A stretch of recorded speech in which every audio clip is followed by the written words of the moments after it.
Hello दोस्तों, welcome to life review, a journey of life growth.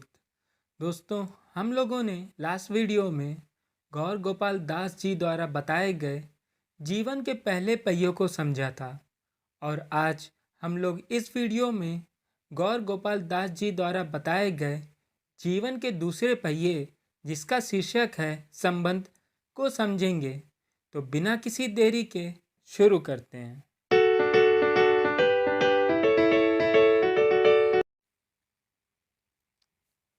Chapter 8, संवेदनशीलता के साथ अभिव्यक्ति। हमें एक दूसरे के साथ संवेदनशील व्यवहार करना चाहिए। जीवन के प्रति हमारा नज़रिया संबंधों में हमारे व्यवहार को प्रभावित करता है। हैरी गौर गोपाल दास जी को बताते हैं कि उनके और उनकी पत्नी के बीच हमेशा झगड़े होते रहते हैं, जिसे सुनकर गौर गोपाल दास जी आश्चर्यचकित होते हैं। और हैरी फिर उनसे आगे बात करते हुए बताते हैं कि दरअसल वह गौर गोपाल दास जी से जानना चाहते थे कि वे पुराना सौहार्द कैसे ला सकते हैं और उसे कैसे बनाए रखें। तब गौर गोपाल दास जी उन्हें एक कहानी सुनाते हैं। ये कहानी है लंदन की। वह लंदन पहुंचते हैं और इमिग्रेशन की तरफ जा रहे होते हैं। तभी एक महिला बहुत तेज़ी से दौड़ते हुए आती हैं और गौर गोपाल दास जी से प्रश्न पूछती हैं, क्या मैं आपका बैग उठा सकती हूँ? जिस पर गौर गोपाल दास जी कहते हैं, मैं ठीक हूँ, बहुत बहुत शुक्रिया। परंतु वह महिला हट करने लगती हैं, परंतु गौर गोपाल दास जी उन्हें मना कर देते हैं और फिर वह हैरी से कहते हैं कि बार बार की अंतर्राष्ट्रीय यात्राओं और सामाजिक सरोकारों ने मुझे एक मूल्यवान सबक सिखाया है। किसी को उसके प्रारंभिक वार्तालाप के आधार पर आंकने की इच्छा से लड़ो। हर किसी की अपनी कहानी होती है जिसे हम नहीं जानते। गौर गोपाल दास जी के पूछने पर वह महिला बताती हैं कि उनका नाम मानसी है और वह स्कूबा ड्राइविंग प्रशिक्षक हैं। उन लोगों के बीच कुछ और बात होती है और मानसी गौर गोपाल दास जी को इस्कॉन चौपाटी मंदिर में हुई घटना का जिक्र करती हैं। दरअसल उन्हें भगवत गीता का अध्ययन करना था और इसी सिलसिले में वह कोर्स में दाखिला करवाने के लिए मंदिर के प्रवेश कार्यालय में गई थीं, परंतु कई नियमों के कारण वह नाम नहीं दर्ज करा पाई और इसके साथ ही उन्हें वहां जानकारी देने वाले व्यक्ति का व्यवहार भी बहुत अच्छा नहीं लगा, जिससे वह काफ़ी दुखी हुई। यह जानकर गौर गोपाल दास जी मानसी को शांत करने का प्रयास किया और उनसे कहते हैं कि मैं बहुत शर्मिंदा हूँ कि तुम्हारे साथ ऐसा व्यवहार हुआ और तुम्हें इस खराब अनुभव से गुजरना पड़ा। विषय को बदलकर सकारात्मकता की ओर ले जाते हुए उन्होंने पूछा, तो तुमने जर्नी ऑफ सेल्फ डिस्कवरी का कोर्स किया है? इस कोर्स में तुम्हारा व्याख्याता कौन था? मैंने वह कोर्स गौर गोपाल दास जी के साथ किया था, वह फुसफुसाई। इसके बाद गौर गोपाल दास जी उन्हें बताते हैं कि मैडम, मैं ही गौर गोपाल दास हूँ।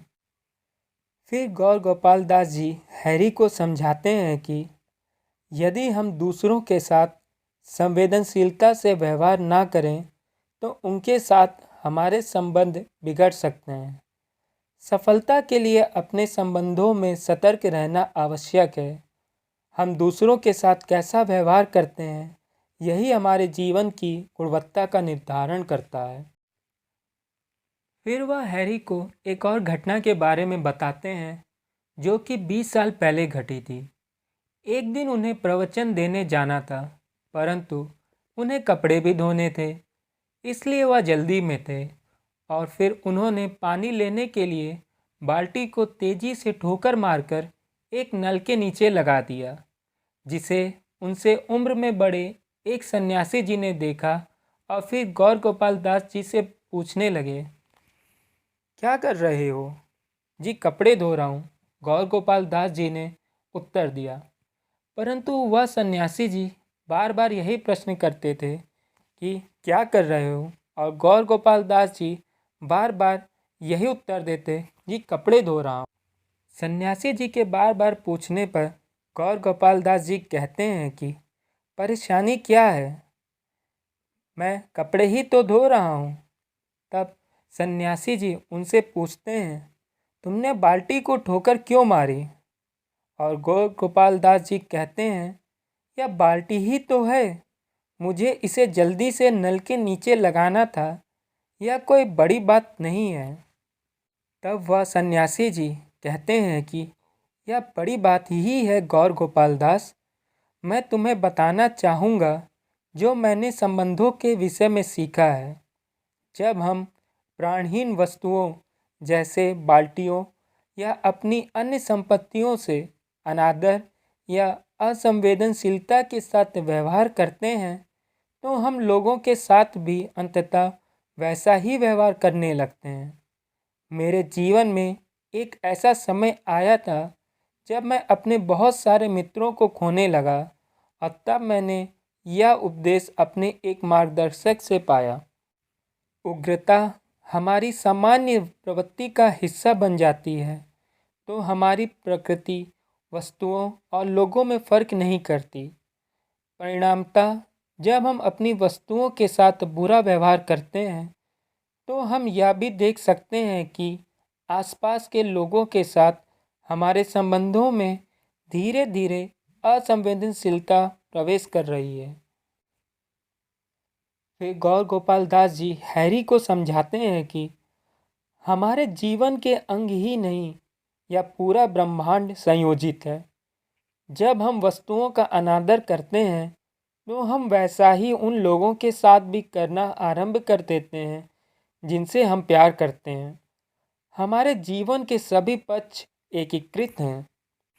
गौर गोपाल दास जी आगे बताते हैं कि हर वस्तु का अपना निश्चित उपयोग होता है और उसी विशेष तरीके से प्रयोग में लाया जाना चाहिए। क्या आप कभी एक फुट रूल का प्रयोग तापमान मापने के लिए करेंगे? मुझे आशा है नहीं। हमें वस्तुओं का उपयोग उसी उद्देश्य के लिए करना चाहिए जिसके लिए उन्हें बनाया गया है, लेकिन पूरी मर्यादा, मूल्य और सम्मान के साथ। और अंत में गौर गोपाल दास जी हैरी से कहते हैं कि हमें निष्प्राण वस्तुओं को भी महत्व और आदर देना चाहिए।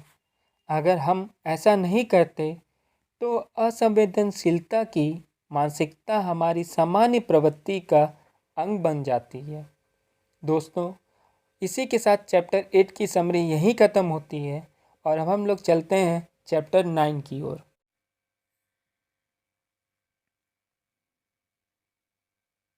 चैप्टर 9 सदाचारी दृष्टिकोण।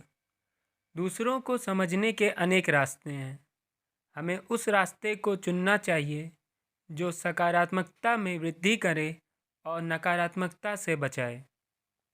गौर गोपाल दास जी हैरी के साथ बातचीत को आगे बढ़ाते हुए कहते हैं कि लोगों में सदा उनका श्रेष्ठ खोजना चाहिए, उनमें दोष ढूंढने से बचना चाहिए। तब हैरी उनसे पूछते हैं, ऐसा करना कैसे संभव होगा? इतने सारे संबंधों के बीच मेरे लिए तो यह बहुत कठिन होगा। फिर गौर गोपाल दास जी कहते हैं कि यह सब इस बात पर निर्भर करता है कि हम चाहते क्या हैं। मैंने सीखा है कि 5 अलग अलग रास्ते हैं जिनके द्वारा हम अपने संबंधों में लोगों को समझ सकते हैं। और फिर गौर गोपाल दास जी हैरी को उन 5 प्रकार के रास्तों के बारे में बताते हैं। प्रकार 1, एक ऐसा व्यक्ति जो किसी भी तरह से अच्छाई नहीं देख सकता। इस बात को समझाने के लिए गौर गोपाल दास जी हैरी को एक कहानी सुनाते हैं। एक नौजवान जोड़ा था जो एक सुंदर स्थान पर एक बढ़िया घर में रहता था।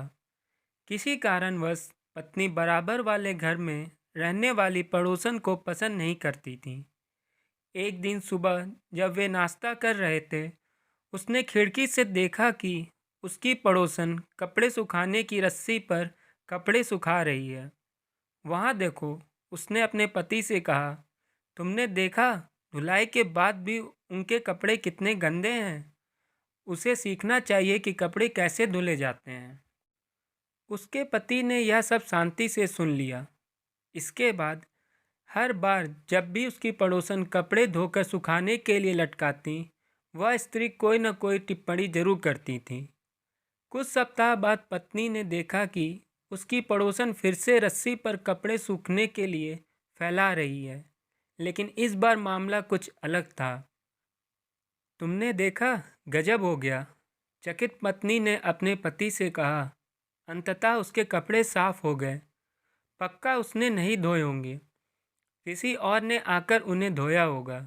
अपनी कुर्सी से उठकर पड़ोसन के कपड़े देखे बिना ही पति ने कहा, तुम्हें मालूम है प्रिय, आज मैंने सुबह उठकर अपनी खिड़कियों के शीशे धोकर साफ किए हैं। और फिर गौर गोपाल दास जी इस कहानी का अर्थ समझाते हुए हैरी को कहते हैं कि क्या यह सत्य नहीं है कि हम दूसरों में जो भी देखते हैं वह हमारी खिड़की पर निर्भर करता है जिससे हम उसे देखते हैं। अपनी खिड़कियां धो लेने भर से हमारी दृष्टि बदल जाती है। प्रकार 2, एक ऐसा व्यक्ति जो अच्छा बुरा दोनों समझता है लेकिन अच्छे को नज़रअंदाज करने का चयन करता है। और फिर गौर गोपाल दास जी हैरी को एक कहानी फिर से सुनाते हैं। एक बार एक आदमी सुपरमार्केट से सामान खरीद रहा था। जब वह अपनी पत्नी द्वारा दी गई अस्पष्ट सी सामान सूची पढ़ते हुए अपनी ट्रॉली आगे ढकेल रहा था, वह किसी दूसरी ट्रॉली से टकराया। क्षमा करें, वह अनायासी बोल पड़ा। इसके बाद जो उसे दिखा उसे देखकर वह चौंक गया। एक कुत्ता था जो दूसरी सामान ट्रॉली में तरह तरह के सामान डालते हुए उसे ढकेल रहा था। हैरान होकर उसने स्टोर में टहलते हुए उस कुत्ते की गतिविधियों की जासूसी की। कुत्ते ने फल, चॉकलेट, ब्रेड, पास्ता आदि थैला भर सामान उठाया। फिर वह कैशियर के पास गया और उसने बिल के भुगतान के लिए कुछ डॉलर निकाले। वह नीरस कैशियर अविचलित ही रहा। ऐसा लगा जैसे कि वह इस फर वाले मित्र से परिचित था। फिर उस आदमी ने देखा कि कैशियर ने उस कुत्ते को $10 कम लौटाए। इस पर कुत्ता भौंकने लगा और उसने कैशियर की पतलून सहित टांग पकड़ ली और उसे तब तक नहीं छोड़ा जब तक उसने उसे सही बकाया राशि नहीं लौटा दी। ऐसा कैसे हो सकता है? उस आदमी ने वहीं खड़े हुए आश्चर्य से सोचा। मुझे पता लगाना होगा कि इस बुद्धिमान कुत्ते का मालिक कौन है। उस आदमी ने पूरे रास्ते कुत्ते का पीछा किया जब तक कि वह एक अपार्टमेंट ब्लॉक की 15वीं मंजिल पर उसके घर तक नहीं पहुंच गया। आपने सही सोचा। कुत्ते ने लिफ्ट में अपने तल के लिए सही बटन दबाया। एक गहरे नीले दरवाजे पर पहुंचकर उसने सामान रख दिया।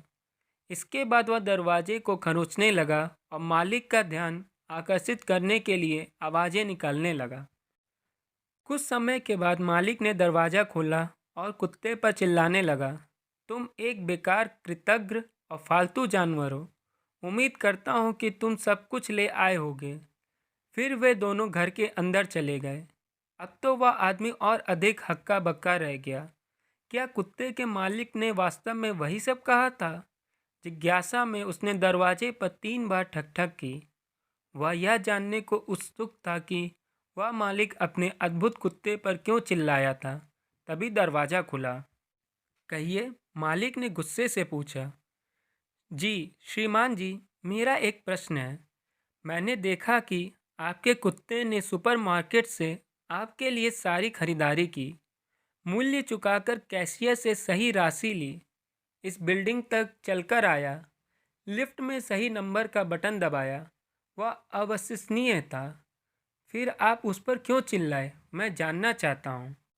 हाँ, उसके लिए यह सब सामान्य बात है, लेकिन ऐसा दूसरी बार हुआ है कि वह अपने साथ घर की चाबी ले जाना भूल गया।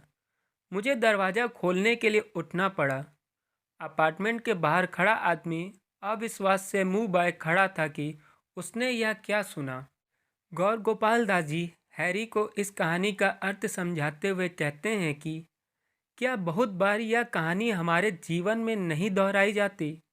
हमारे मित्र और परिवार के लोग बहुत सारे अच्छे काम करते हैं, लेकिन हम उन्हें नज़रअंदाज कर देते हैं और केवल नकारात्मकता पर केंद्रित हो जाते हैं।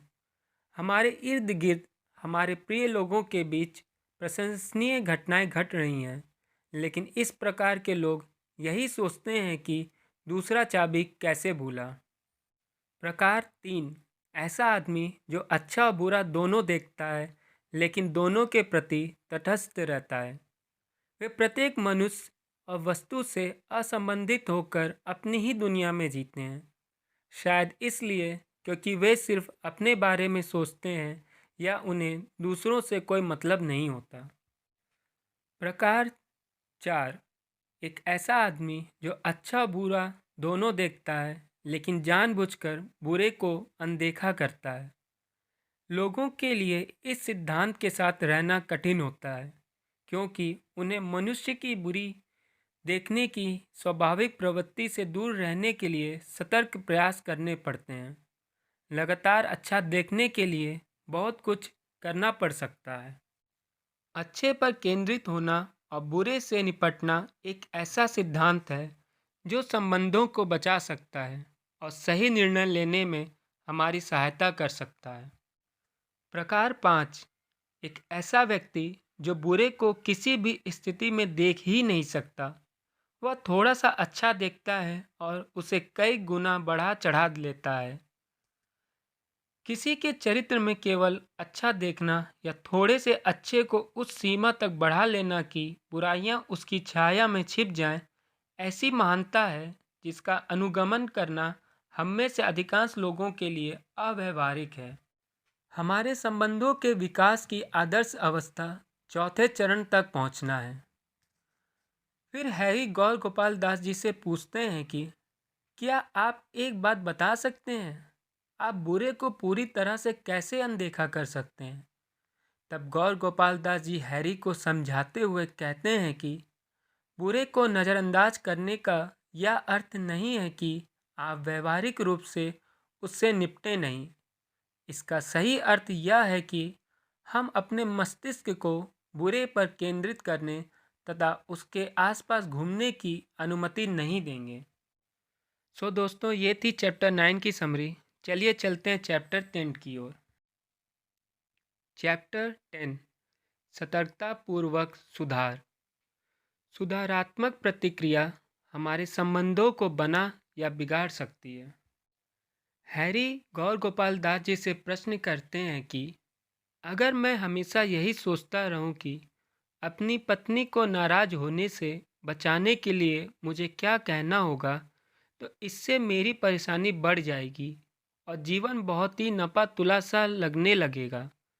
तब गौर गोपाल दास जी कहते हैं कि हाँ हैरी, हमें दूसरों को सुधारते समय अपने शब्दों का चुनाव सतर्कता से करना होगा, लेकिन उससे पहले हमें उनमें प्रशंसा की पूंजी का निवेश करना होगा। और इस बात को विस्तार से समझाने के लिए वह हैरी को एक घटना के बारे में बताते हैं। गौर गोपाल दास जी एक बार नेपाल की यात्रा पे गए थे। कुछ समय वहाँ व्यतीत करने के बाद उन्हें पता चलता है कि उनका यूक्रेन का वीज़ा स्वीकार हो गया है और उन्हें दिल्ली जाकर पासपोर्ट को कलेक्ट करना है। फिर वह फ्लाइट से जाने की आज्ञा लेने के लिए एक वरिष्ठ सन्यासी के पास जाते हैं, परंतु वह उन्हें मना कर देते हैं और दोबारा पूछने पर उन्हें डांट देते हैं, जिस पर गौर गोपाल दास जी को बहुत अपमान का अनुभव होता है। उन्हें आश्चर्य होता है कि ये वही सन्यासी हैं जो हमेशा उनके साथ एक प्रेम पूर्वक व्यवहार करते थे। वापस आते समय ट्रेन में वह सन्यासी जी गौर गोपाल दास जी के पास जाते हैं और उनसे क्षमा मांगते हैं, और उस दिन से वे गौर गोपाल दास जी के एक निकटतम मित्र हैं। तब गौर गोपाल दास जी हैरी को समझाते हैं कि केवल जब हम लोगों में निवेश करते हैं तभी हम उनमें सुधार कर सकते हैं। कभी कभी ऐसा एक झटके में होता है क्योंकि हम सब मनुष्य हैं, गलतियां होती हैं और गुस्सा आ जाता है। लेकिन यदि दूसरों में हमारा निवेश दृढ़ है, वे जिस देखभाल, स्नेह और सराहना के हकदार हैं वह हम उन्हें दे रहे हैं, तो ये छोटे बदलाव वर्षा की फुहारों की तरह आते हैं, मानसून की मूसलाधार बारिश की तरह नहीं। इसका अर्थ यह नहीं कि हम सुधारात्मक प्रतिक्रिया कभी नहीं होने देंगे, बस हमें इसे सही प्रकार से देने की कला सीखनी होगी। वह बातों को स्पष्ट करते हुए कहते हैं कि जब कभी आपको किसी को सुधारात्मक प्रतिक्रिया देने की आवश्यकता हो, इन 4 प्रश्नों के विषय में सोचिए। पहला प्रश्न, क्या सुधारात्मक प्रतिक्रिया देने के लिए मैं सही व्यक्ति हूँ? प्रश्न 2, क्या मेरे पास सुधारात्मक प्रतिक्रिया देने के लिए सही प्रयोजन है? प्रश्न 3, क्या मुझे सुधारात्मक प्रतिक्रिया देने का सही तरीका आता है? और प्रश्न 4, क्या इस कार्य के लिए यह सही समय है? फिर वह कहते हैं कि किसी को सुधारात्मक प्रतिक्रिया देने से पहले ये 4 प्रश्न खुद से पूछ लिए जाएं तो जीवन बदल सकता है। सो दोस्तों, ये थी चैप्टर 10 की समरी। आइए चलते हैं चैप्टर 11 की ओर। चैप्टर 11, क्षमाशीलता। क्षमाशीलता एक जटिल सिद्धांत है।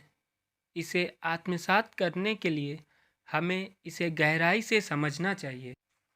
गौर गोपाल दास जी और हैरी की बातचीत आगे बढ़ती है और गौर गोपाल दास जी कहते हैं कि जैसे एक पौधा उगता है, रिश्ते भी उसी सिद्धांत पर चलते हैं। उन्हें लगातार देखभाल की ज़रूरत होती है ताकि एक दिन उन पर फूल खिलें। यहाँ छोटे रास्ते नहीं हैं। इस सब के लिए छोटे मगर निरंतर प्रयास करते रहने पड़ते हैं। क्षमाशीलता सबसे कम आंके जाने वाला गुण है जो हमारे संबंधों को सुधारने में सहायक होता है। परंतु हैरी गौर गोपाल दास जी से प्रश्न पूछते हैं कि मैं उन बुरी चीज़ों को भूल नहीं पाता जो लोगों ने मेरे साथ की होती हैं। कुछ समय के बाद उन लोगों पर विश्वास करना कठिन हो जाता है। तब गौर गोपाल दास जी हैरी के प्रश्न का उत्तर देते हैं और कहते हैं कि क्षमाशीलता का अभ्यास करते हुए कुछ बातें हैं जिन्हें सदा याद रखना चाहिए। पहला, परिस्थिति से आगे देखिए। अर्थात जब कोई हमें कष्ट पहुंचाए, हमें स्थिति से आगे देखने का प्रयास करना चाहिए और सोचना चाहिए वे कैसी यातना भोग रहे हैं। इस तरह की बात कहकर वे क्या अनुभव कर रहे हैं? क्या उनके जीवन में कोई ऐसी उथल पुथल है जिसकी वजह से उन्होंने मुझे ये शब्द कहे? या दूसरों के द्वारा नुकसान पहुंचाए जाने वाली टिप्पणियों का समर्थन करना नहीं है, बल्कि यह जानने के लिए है कि वैसा करते हुए वे कैसे हालात से गुजर रहे थे। यह समानुभूति है, क्षमाशीलता का एक अनिवार्य संघटक। दूसरा, घटनाक्रम को व्यक्ति से अलग कीजिए। समस्या से व्यक्ति को अलग करना उस भाषा से आरंभ होता है जिस तरह से हम घटना का वर्णन करते हैं। यह कहना कि यह मेरी समस्या है हमारे लिए अपराध बोध उत्पन्न करता है, जिसकी वजह से कुछ समय बाद हीनता विकसित हो सकती है। इससे हम सोचना आरंभ कर सकते हैं कि हम इस स्थिति से निपटने योग्य ही नहीं हैं और उदासीन हो जाते हैं। यह कहना कि यह तुम्हारी समस्या है हमें गुस्सा दिलाती है।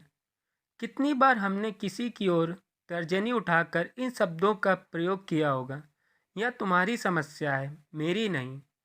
केवल दूसरे लोगों पर आरोप लगाना हमें रोष के भंवर में ले जाता है। यह कहना कि यह एक समस्या है, समस्या को उसमें शामिल व्यक्ति से अलग कर देता है।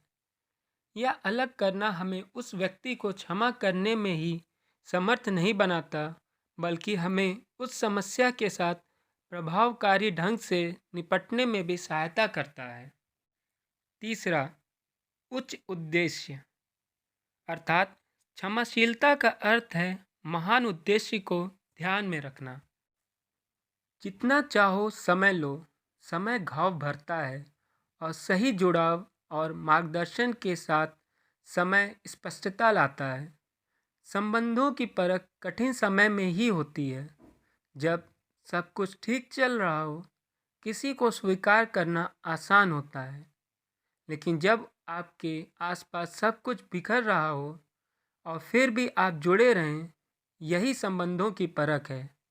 प्रेम तब है जब हमारे पास अलग होने के सभी कारण हों और फिर भी हम ऐसा ना करें। न्याय, व्यक्तिगत स्तर पर हमें उन्हें क्षमा कर सकते हैं जिन्होंने हमें दुख पहुंचाया है, या हम सबके लिए एक निजी विकल्प है। फिर भी सामाजिक स्तर पर यदि ऐसे घृणित अपराध बिना दंड पाए निकल जाते हैं तो इससे विध्वंस की रचना होगी। कानून तोड़ने वाले लोगों को स्वतंत्र छोड़ देने की सामाजिक प्रतिक्रिया खौफनाक होगी। इसलिए सामाजिक स्तर पर सख्त न्याय प्रणाली होनी चाहिए ताकि कर्तव्यपरायण समाज का निर्माण हो। कोई भी व्यक्ति ऐसा नहीं होना चाहिए जो कानून तोड़कर क्षमा के नाम पर बच जाए। इसीलिए भगवान श्री कृष्ण ने अर्जुन को धनुष उठाने के लिए कहा था, क्योंकि उस परिस्थिति में युद्ध ही आवश्यक था। सो दोस्तों, ये थी चैप्टर 11 की समरी। अब चलते हैं चैप्टर 12 की ओर। चैप्टर 12, संगति महत्वपूर्ण है। गौर गोपाल दास जी हैरी से पूछते हैं कि कैसा होगा जीवन अगर उसे बांटने के लिए दूसरे लोग ना हो। और फिर गौर गोपाल दास जी हैरी से आगे कहते हैं कि आपकी संगति संस्कृत में संग कहलाती है और यह आपकी सफलता के लिए इस लोक में और परलोक में अति आवश्यक है। हमारी संगति हमारा उत्थान कर सकती है या हमें निम्न स्तर तक गिरा सकती है। संगति हमारे हाय हेलो व्यवहार से दूर है। इसका संबंध तो दूसरों के साथ बांटी जाने वाली घनिष्ठता से है। सामान्य व्यवहार वो हैं जो ज़रूरत भर के कार्यों के लिए किए जाते हैं और बिल्कुल स्वाभाविक होते हैं। घनिष्ठ व्यवहार वस्तुओं, भोजन, विचारों, मूल्यों और धारणाओं के आदान प्रदान के माध्यम से बनते हैं। हमारी जीवन शैली पर दूसरे व्यक्ति की आदतों की अपेक्षा मूल्यों का प्रभाव अधिक पड़ता है। फिर वह हैरी को आगे समझाते हुए कहते हैं कि अपने विचारों पर नज़र रखो, वे शब्दों में बदल जाते हैं। अपने शब्दों पर नज़र रखो, वे क्रियाओं में बदल जाते हैं। अपनी क्रियाओं पर निगरानी रखो, वे आदतों में बदल जाती हैं। अपनी आदतों पर ध्यान दो, वे चरित्र में बदल जाती हैं। अपने चरित्र को देखो, वह आपके भाग्य में बदल जाता है। सो दोस्तों, ये थी चैप्टर 12 की समरी और इसी के साथ आज हमने गौर गोपाल दास जी द्वारा बताए गए जीवन के दूसरे पहियों को समझा और अब हम अगले वीडियो में जीवन के तीसरे पहियों को देखेंगे। तब तक आप लोग अपना ख्याल रखिएगा। मिलते हैं अगले वीडियो में। जय हिंद।